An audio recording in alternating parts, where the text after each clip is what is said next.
Hi guys, and welcome back to my channel. So today I wanted to chat through all the things that I use from the baby bag that I had packed to go into hospital and also the snap bag. Last week I did a part 1 of this kind of series and went through all the things that we packed for the mum and the dad, me and my partner, and what we did and didn't use. So if you didn't catch that video, make sure to click it and you can view it there. But for today, let's just jump right in and we'll go through all the things I used and didn't use from the baby and the snack bag. Lucozade Sport. So first of all, with the snack bag, I did pack a lot of things. I packed 3 bottles of Lucozade Sport drinks. So that's not to get confused with the Lucozade Original Energy or the fizzy drink. Don't pack that. But the sport drink is not fizzy and it usually has the orange and the raspberry flavour. I packed both flavours and I packed 3 bottles. Now, because I was on gas and air and that was my only kind of pain relief throughout my labour, I got a very dry throat and a dry mouth from breathing in the gas and air and breathing through all the contractions. So actually I ended up drinking 2 of my 3 bottles just to stay hydrated. So that's definitely something I recommend packing.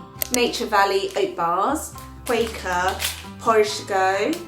Next up were the cereal bars. Now I packed both the Nature Valley cereal bars and the Quaker porridge to go cereal bars. Because of the duration was super short in hospital, I didn't need or didn't want to have or snack on the cereal bars. And I packed a lot actually. I packed 4 of the Quaker oat bars and then 4 of the Nature Valley ones, which is probably a bit overkill, but again, I didn't know how long I was going to be in the hospital for. Opo fruits. Next up, I packed a bag of Opo fruits or Starbursts.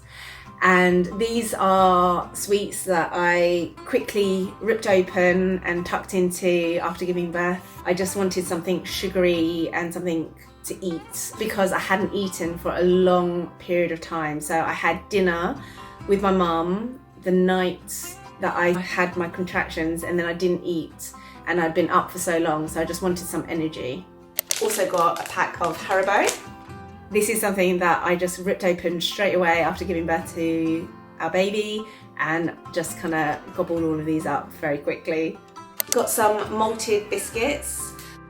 Now, because again, as mentioned, I stayed in hospital overnight, in the early hours of the morning when canteen was closed, the kitchens were closed, and I was having that skin to skin time with the baby, or I had to change her or nurse her, then I found myself quite peckish, and as mentioned, it was early hours of the morning, so I kind of opened up the malted biscuits and kind of munched on those to get me through until morning. Cream crackers. The cream crackers is a pack of biscuits that I didn't actually open at all, and again, I think having 2 packs of biscuits was probably a bit overkill, but I didn't open the cream crackers. The malted biscuits were enough. We are also taking our own water bottle.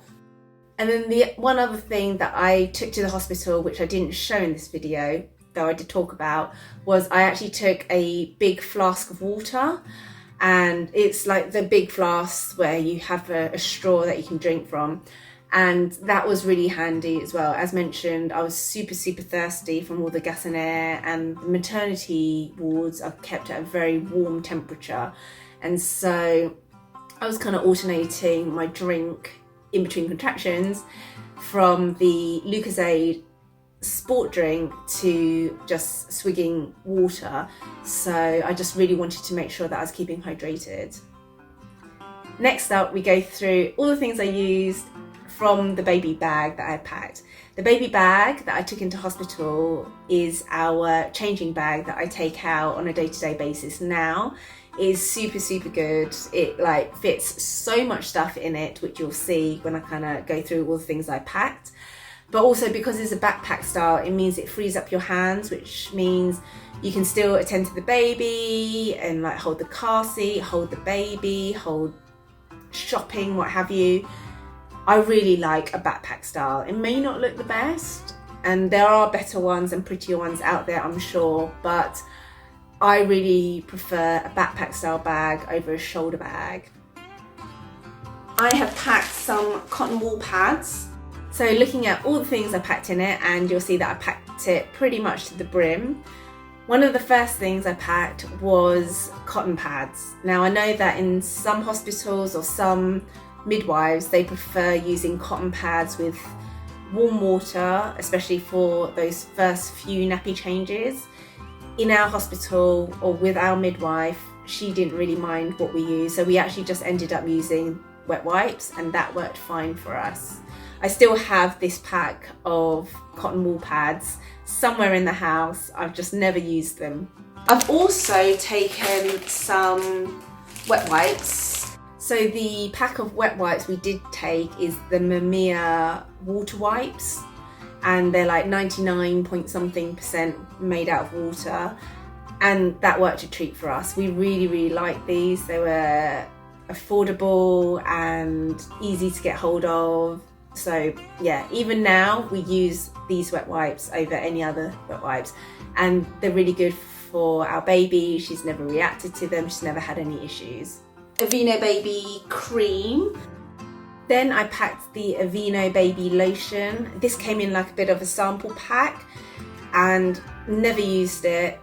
Still to this day, I have it in my baby bag, in my changing bag, but we've never opened it because we've never needed to. Additionally, I have got Pseudocrem, which is a barrier cream. And similarly, the Pseudocrem barrier cream is something that, again, I keep in my nappy bag, but we haven't used. In the house at home, we have 2 big tubes of Bepanthen barrier cream, and that is something we use when her bottom gets a bit red or sore, but they are big tubes of cream, and so not that handy to take out with us. So the Pseudocrem one, being like a sample pack, is great for that, but for home use, we just use the Bepanthen cream. A 24 pack of newborn size nappies. So for the nappies, we purchased the Mamia newborn ones. At the time I was a bit worried whether she would fit in them, because we knew from the last few scans that she was measuring quite small, and we didn't know if we needed newborn size or whether we needed more so like premature, like teeny tiny nappies. We ended up just going with newborn, and they just worked perfectly. We really liked them, and we kind of used them from newborn when we were in the hospital, and obviously the following weeks until like size 1, size 2 kind of thing. So we really liked the Mamia nappies. They really worked well for us. So for all the clothes, I have kind of packed in sandwich bags or Ziploc bags. Next up is going through all the clothes that we used. So I had packed these in little like Ziploc sandwich bags, and I had labelled them. I really recommend labelling them, especially if you've got multiple bags, the way that I've packed mine, just because if you're unable to find something, having them labelled, or if your partner needs to quickly grab something, having them labelled just is super helpful. And the way that for us, I packed things like by category, so my vests were all together, my mittens and the socks were all together, hats were all together, then separately in a different bag all the baby grows or the sleep suits were together, then all the bibs and the muslins and the other miscellaneous items were together in a separate bag. And that's how I kind of packed all my individual bags. And I think that worked out really well, just because if the baby has a blowout, it might not mean that the baby needs a full outfit change. They might just need to change the vest layer or the layer that is the closest to their body. So for us, it worked out better than packing it outfit by outfit by outfit. So that's something to think about. I mean, I know there's like 2 ways of doing this. Some people just prefer it outfit by outfit. Some people just have all the vests and then all the sleep suits or baby grows as like different bags.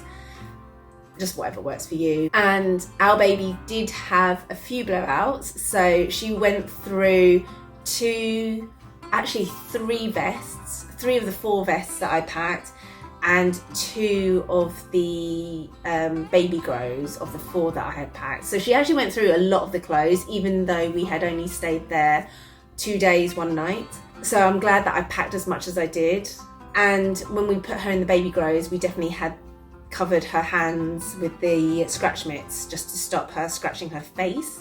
Newborn going home outfits. And one of the bags was the going home outfits. So I had packed 2 going home outfits. One was like the Tatty Bear grey and red striped kind of onesie or baby grow with the matching hat. And then the other one was a zebra kind of print with a matching hat as well. Super, super cute. But she didn't wear either of these coming home. Not because I didn't change her or I didn't want her to, but she was so small. Our baby was born 5 pounds 12 ounces. So she was super small, even though she was full term. And yeah, as mentioned, we knew she was going to measure small. And these going home outfits, even though they were like newborn kind of size, they were just too big for her. So what we did, we just put her in I think it was a Next white and grey striped baby grow, and she just came home in that. And we put a little hat on her just to keep her head warm. But yeah, I really wanted her to have a really cute coming home outfit, but I wasn't gonna stress myself out and like put her in it knowing full well that it was just too big for her. This bag is again a bit of another miscellaneous bag. The other things we packed were more so the miscellaneous items. So the bibs. She didn't really need the bibs. She wasn't a messy eater, and they're having such little quantities of colostrum. My milk hadn't come through at this point, so we didn't need the bibs. We didn't use the muslins either for the same reason. And the other item that I packed was a swaddle me kind of pod. I think they're called pods because they zip up rather than Velcro down. And she didn't need this because the midwives, when they came to check on us and the baby, or me and the baby, they kind of bundled them and wrapped them so tight they were essentially swaddled. So we didn't need the swaddle in addition to that. So we never used that either. And then I've also packed a fleece. So in terms of like outer layers or thicker layers, I've also packed a fleece jacket. And she didn't need this at all. The maternity ward was kept so warm because newborn babies aren't able to regulate their own temperature yet. And so she didn't need this. And I've also got a baby blanket. I did pack some cellular blankets and we did use this to come home. So when she was in her car seat, I kind of draped the cellular blanket over her. We live really close to the hospital, so we didn't need to bundle her up too warm, because by the time we bundled her up, got her in, it wasn't long before we'd be taking her back out of all of those layers and into the house, or in the house and into her bassinet. But we did use the cellular blanket just because by the time we were discharged, it was quite late in the evening and the weather had started to cool down. So we kind of just draped the cellular blanket over her. This Pram suit, we did have her in her little white Pram suit. So the Pram suit that you see here in the car seat is the one that we took her home in. And again, because she was so tiny, we really struggled to kind of stretch out her arms and legs into the right areas of the Pram suit to then kind of make sure that she was buckled in properly into her car seat. And actually the midwife had to help us kind of like stretch her out and stretch out her arms and legs because she was just so curled up in her fetal position. The car seat. And then of course the car seat, yes, we definitely can't leave the hospital without a car seat. So we took that into the ward, made sure she was all bundled up nice and warm, buckled in. So we wanted to make sure that putting her into the car was going to be quick, swift action of just docking the car seat into the ISO base, which was already fitted properly before we left for the hospital. So we wanted to make that transition as quick and as simple as possible. It's been recommended to take your own pillow.